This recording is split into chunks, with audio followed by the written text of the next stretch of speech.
Okay, hi everyone, and welcome back to another video of my life where in the middle of this part, I'm going to be discontinuous to upload and read the book. But now, from the yesterday, I will start reading. And yesterday, I read the chapter जो the art of work के बारे में, जो कि last chapter था। मैंने उसे ख़त्म कर लिया है। और जो कि था कि भाई use of spice and spice कितने टाइप के होते हैं man, and the types of spice को, किस टाइप की स्पाइस को हम किस जगह पे यूज करते हैं, वो सारे। एंड उसके बाद मैंने और एक बुक था कि don't believe everything you think के बुक के को रीड करना स्टार्ट किया है। एंड ऑलरेडी मैंने 2 चैप्टर्स को मैंने रीड कर चुका हूँ। एंड पहले चैप्टर था कि कष्ट को, जो कष्ट का मूल कारण को खोजने का यात्रा। एंड दूसरा था कि भाई, दूसरा था सारे कष्ट का मूल कारण क्या है। एंड जो कष्ट के मूल कारण खोजने की यात्रा होती है कि भाई उस पहले चैप्टर में तीन तीन तरह के एरोस बताए गए हैं, जो कि लोग जो भी बोलेंगे वो आपका जो एक्सेप्ट करना, वो सेकेंड रो से आप सिम्बलाइज करता है। एंड सेकेंड रो बोलता है कि भाई आप जो वो क्या करते हैं उससे, वो जो आप जो रिएक्शन करते हैं ना, उससे ऊपर डिपेंड करता है कि आपकी प्रॉब्लम्स कैसे होती है। ओके, बिना रिएक्शन के ना आप कुछ होगा नहीं। सो रिएक्शन होने के बाद ही आपका कुछ प्रॉब्लम्स शुरू होती है।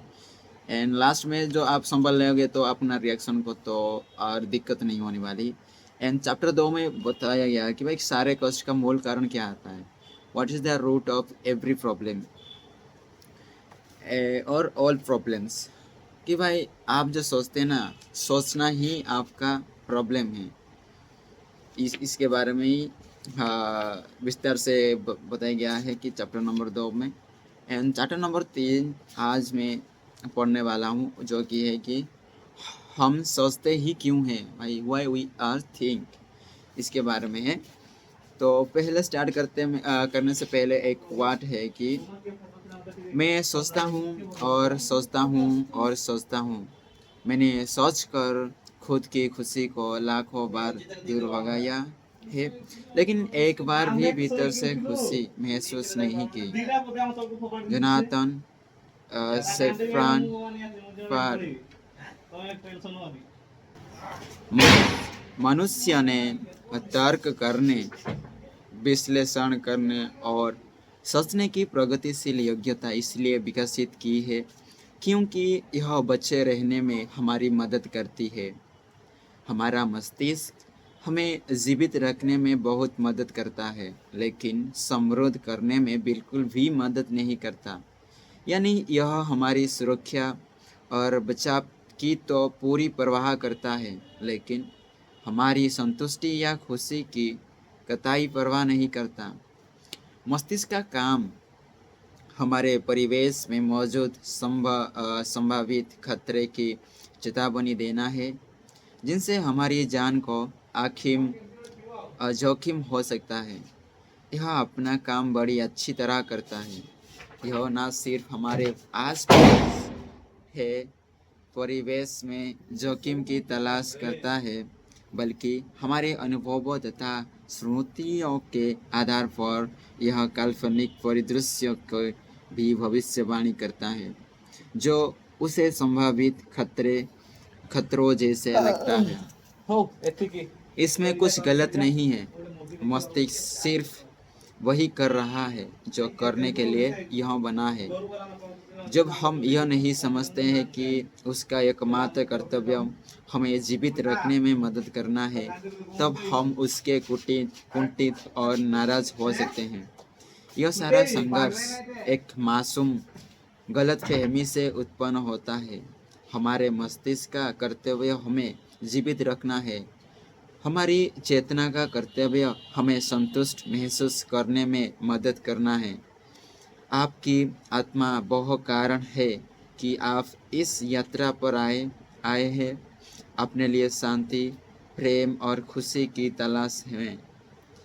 आपके मस्तिष्क ने बहुत अद्भुत काम किया है जिसके लिए उसे बनाया गया था, लेकिन अब आप इसके काम का बोझ हल्का कर सकते हैं, क्योंकि अब हम जंगल में नहीं रहते हैं जहां मृत्यु झाड़ी के पीछे छिपी हो सकती थी।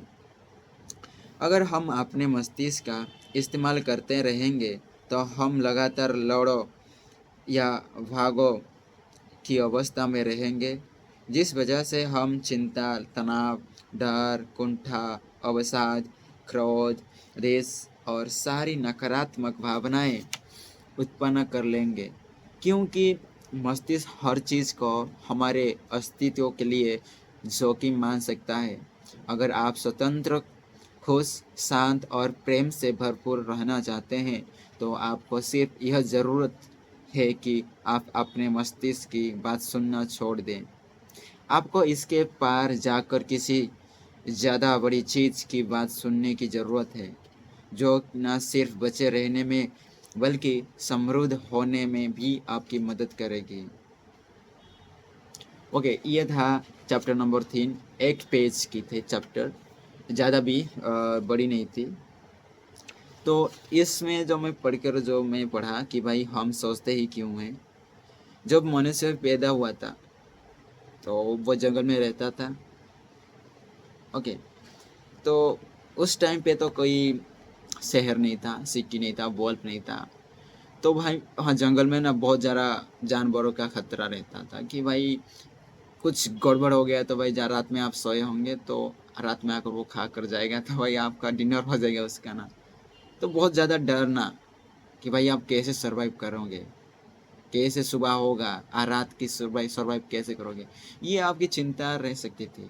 लेकिन अभी हम क्या शहर में रहते, जंगल में नहीं रहते, तो इतना चिंता ना करने की ज़रूरत है, चिंता करने की ज़रूरत नहीं है। सो मस्तिष्क की काम है कि भाई वो सोचना, उसका काम तो वो अच्छे से करता है, लेकिन उससे आप उसका काम को थोड़ा हल्का भी कर सकते हैं। क्योंकि भाई क्या कैसे, क्यों क्यों और कैसे भाई, क्यों भाई जब हल्का करोगे तो आपका स्ट्रेस, एंजाइटी, जो डर रहता है वो सब आप निकल जाएगा। एंड दूसरा चीज़ कि भाई मस्तिष्क की काम तो ही भाई सोचना, एंड हल्का कैसे कर सकते हो उसका बोझ को। हम उसको बात सुनना छोड़ दें, हर चीज़ की बात सुनना छोड़ दें उसकी मस्तिष्क की, क्योंकि मस्तिष्क हम जो चीज़ सोचते हैं, ज़्यादा सोचते हैं, वो ही हमको तनाव में लेता है और तनाव हम ग्रस्त हो जाते हैं। तो ज़्यादा सोचना भी मत उसके बारे में। तो एंड और एक चीज़ क्यों है कि भाई हम क्यों सोचते हैं, इस चैप्टर का नाम था। तो हल्का कर लेंगे उसकी बोझ को। एंड एक आवाज़ ना, जो मस्तिष्क ना सुनकर मस्तिष्क से ज़्यादा उससे पार सुनने की कोशिश करो। ओके।